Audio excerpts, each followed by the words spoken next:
Hello tout le monde, bienvenue sur ma chaîne. On se retrouve pour une nouvelle vidéo, donc exclusivement sur Craftelier. J'ai fait des petites emplettes. Je vous avais dit dans ma dernière vidéo achat que j'avais passé une commande Craftelier. Je viens tout juste de la recevoir, donc on est le 3 août. Donc on va regarder ça ensemble, on va faire des tests et puis bah voilà. Alors, j'ai pris mon petit carnet de tests. Du coup, je pense que ça va devenir un carnet de test, celui-ci. Voilà, tout simplement. Donc, vous savez, je vous avais dit, j'avais eu des mésaventures avec mon Micron Fine Liner. Donc là, je me suis pris un feutre à base d'encre Winsor & Newton. Je pense que ça ira beaucoup mieux. Donc, j'ai pris la pointe 01. Alors, il était aux alentours de 2 €, je crois, à peine. Donc, on va tester. Ah, il a l'air pas mal. Donc la pointe est très fine pour les détails. Je vous mets de plus près. Vous voyez. Et donc si je passe comme ça à base d'encre, en fait, je pense qu'on peut repasser sur le crayon.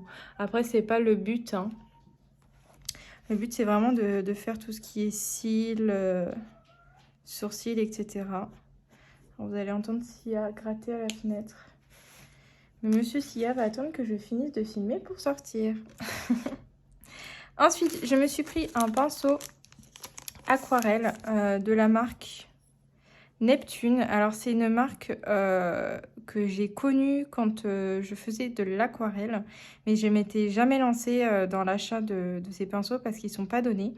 Et apparemment c'est des pinceaux de super qualité. Donc j'ai pris un pinceau de précision. Vous pouvez voir la pointe comment elle est fine et allongée. Donc je vais voir ce que ça donne. Donc c'est la marque Neptune Princeton. Donc c'est le numéro 1. Alors je ne sais pas du tout en quelle matière c'est fait. Il n'y avait pas écrit sur le site au niveau des poils. Donc je ne sais pas trop si c'est du synthétique ou pas. Je vous avoue. Mais bon, on va tester ça. Et il y a plein d'autres types de pinceaux, enfin de mine entre guillemets, qui m'ont l'air vraiment pas mal pour l'aquarelle. Donc à tester. Ensuite, je me suis pris des petites encres Distress parce que du coup, elles sont vendues à l'unité et moins chères que sur Amazon. Bon, de quelques centimes, mais bon, c'est pas... Voilà. Je me suis dit, tant qu'à passer une commande, autant en profiter. Donc, j'ai pris des couleurs assez pastel. Donc, j'ai pris la Shade Lilac, donc un genre de violet lilas. J'ai pris la Dried Marigold, un genre de orange pâle. Et Stormy Sky, un bleu qui tend vers le gris. Donc pareil, je vais ouvrir ça, je vais tester.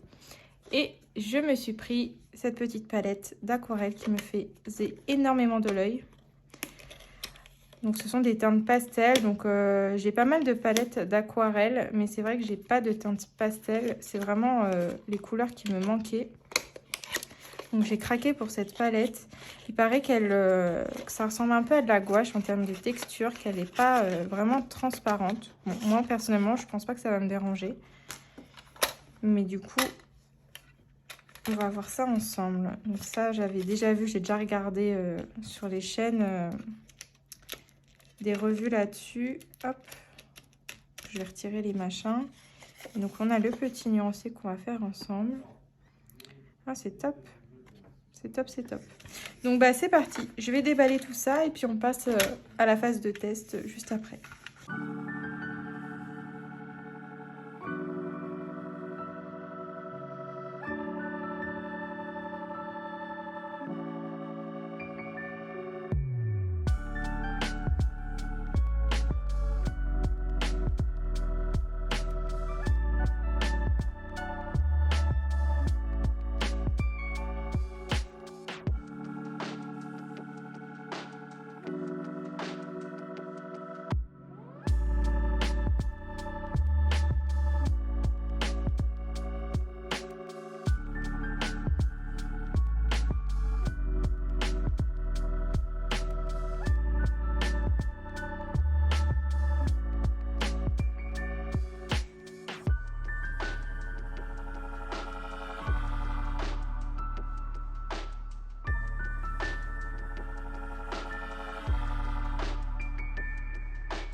Ok, Alors, donc déjà, les couleurs ont l'air bien sympas. Bon, j'ai plein de petits papiers à les jeter, mais c'est pas grave.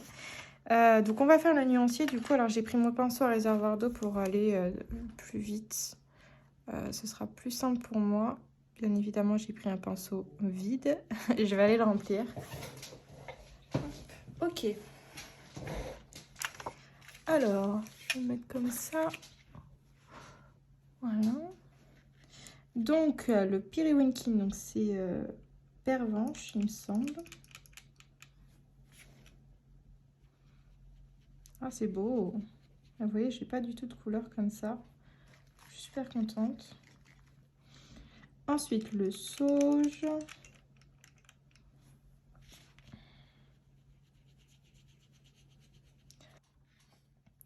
Ensuite, le Golden Glow. Puis c'est sympa parce qu'ils vous mettent les pigments en dessous qu'ils utilisent pour la couleur. Et je crois même que j'ai vu sur le site Craftolly, d'ailleurs je vous mettrai l'adresse si vous ne connaissez pas ce site en barre d'infos. Je vous mettrai l'adresse, ok, SIA apprenti chasseur de mouches. Donc je le disais, je vous mettrai l'adresse du site en barre d'infos si vous voulez aller jeter un coup d'œil. Je sais qu'ils vendent, j'en ai vu, alors je sais pas s'il y avait ces couleurs là, mais ils vendent des godets Prima Marketing en aquarelle à l'unité.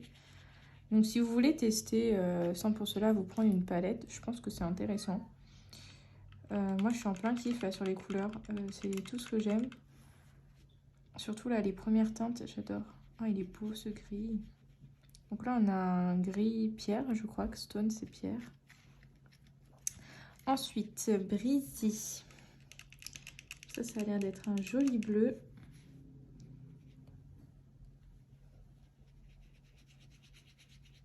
Ouais. Ensuite, on a le lilas. Très joli violet. Enfin, lilas du coup. Ensuite, on a le charbon. Bah écoutez, moi je trouve pas forcément que ce soit une texture de gouache. Je trouve que c'est, enfin, pour moi, c'est une texture d'aquarelle. Alors certes, c'est pas de l'aquarelle fine, mais on est quand même sur quelque chose de bien, quoi. Enfin, moi je trouve ça bien. Ensuite, le dark rose, il est très beau. Ça, c'est les roses que j'aime beaucoup. Je suis pas très rose, mais j'adore tout ce qui est vieux rose et mauve. Ensuite, Apple Blossom. Ça, c'est un rose que j'aime un peu moins. Alors, à voir ce que ça donne. J'espère qu'il n'est pas trop flashy. Non, ça va. Il est plutôt pâle. Donc, ça va, c'est sympa. Et ensuite, le Dusty Mauve. Dusky, pardon. Hop. Ouais, c'est très joli. Donc, c'est une super palette. Franchement, les couleurs sont vraiment très, très, très belles. J'aime beaucoup. Je vous montre d'un peu plus près. Donc, voilà le nuancier. Je pense qu'on peut faire des fonds et des petits éléments comme ça très sympas. Donc à tester sur le papier. D'ailleurs, je vais tester ici par rapport à la transparence, qui était un sujet, j'ai vu dans les commentaires, qui revenait pas mal, comme quoi les gens se plaignaient du fait que ce soit pas transparent. Mais après, comme je vous dis, c'est pas de l'aquarelle fine, donc on n'aura pas forcément énormément de transparence, je pense. Alors après, je suis pas du tout aquarelliste, mais moi je le vois comme ça. Donc ouais, on est plutôt sur, vous voyez, quelque chose d'opaque. Moi, personnellement, ça ne me gêne pas. Parce que je vais l'utiliser dans les fonds. Et encore, c'est opaque, mais ça va, quoi. Après, c'est sûr que si je prends le charbon, voilà, on voit plus rien, effectivement. Si je prends le gris, là. Là, je vous fais bouger en plus avec le téléphone, c'est pas ouf. Ouais. Ok. Donc en fait, si vous chargez beaucoup de pigments, la transparence disparaît un peu. Mais franchement, c'est du détail. Moi, pour mon utilisation personnelle, je pense que c'est parfait. Donc voilà pour ça. Bah, du coup, on va en profiter pour tester le pinceau. Alors, j'ai ramené un petit verre d'eau. Hop. Je vais juste retirer un peu la colle qu'ils mettent. Et puis écoutez, ben, on va tester. Alors déjà, c'est un pinceau qui est très très beau. Ah ouais. Ah, c'est top. Vous voyez les traits fins qu'on peut faire? Ça, pour les détails, quand on veut faire dans les paysages, vous savez, par exemple, des petits sapins ou... Attends, je peux même écrire mon prénom.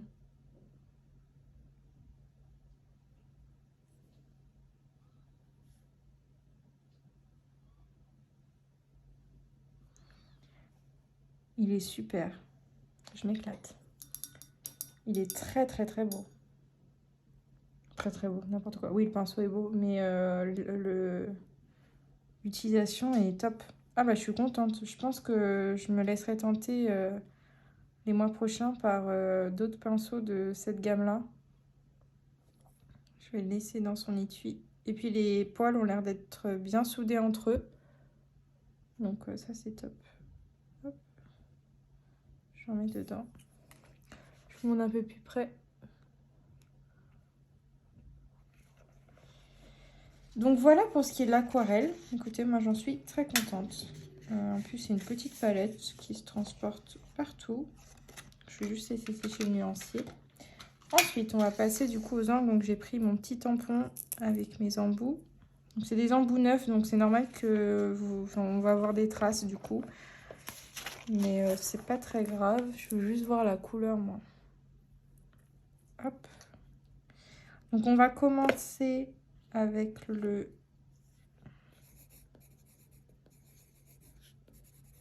orange. Hop.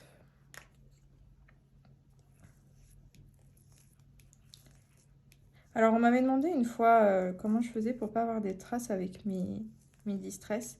En fait j'ai remarqué, moi aussi au début j'avais des traces, mais j'ai remarqué que quand votre tampon est vraiment très bien imbibé, limite, oula, limite un peu sale, bah, les traces il y en a de moins en moins et après il faut vraiment faire plusieurs couches en fait. Donc tac. Ah c'est très beau, en subtilité.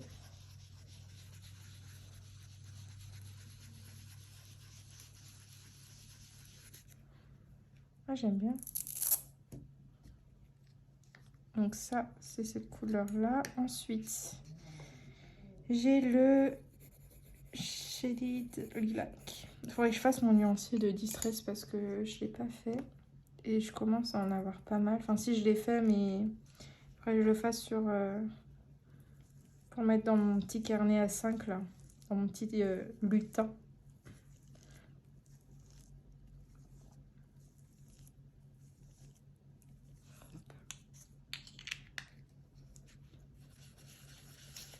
Ah, j'aime trop.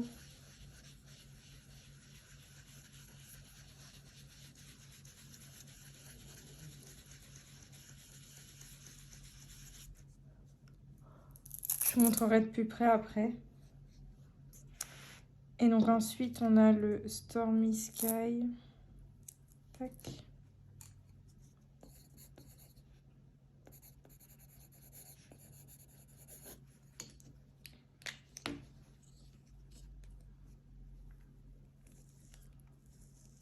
Alors lui, il a l'air d'être un peu plus foncé.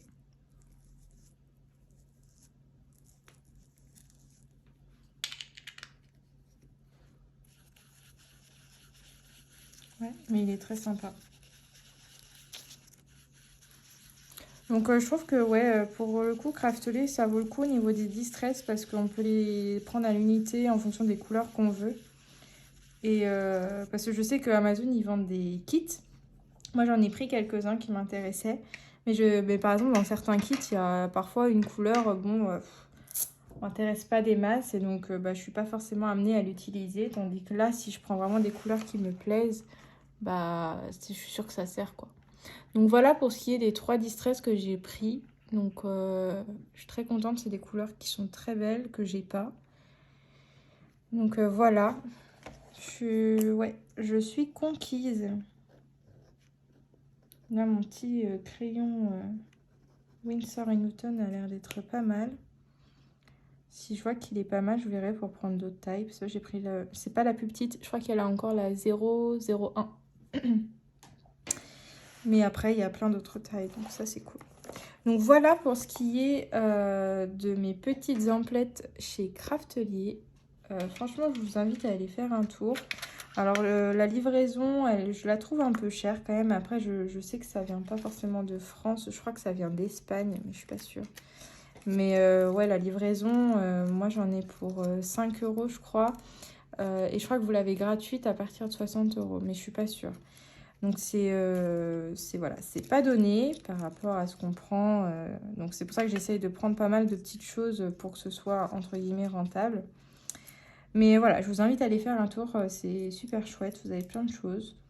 Donc voilà, j'espère que ça vous aura plu. Je vous dis à très vite pour une prochaine vidéo et je vous fais plein de bisous.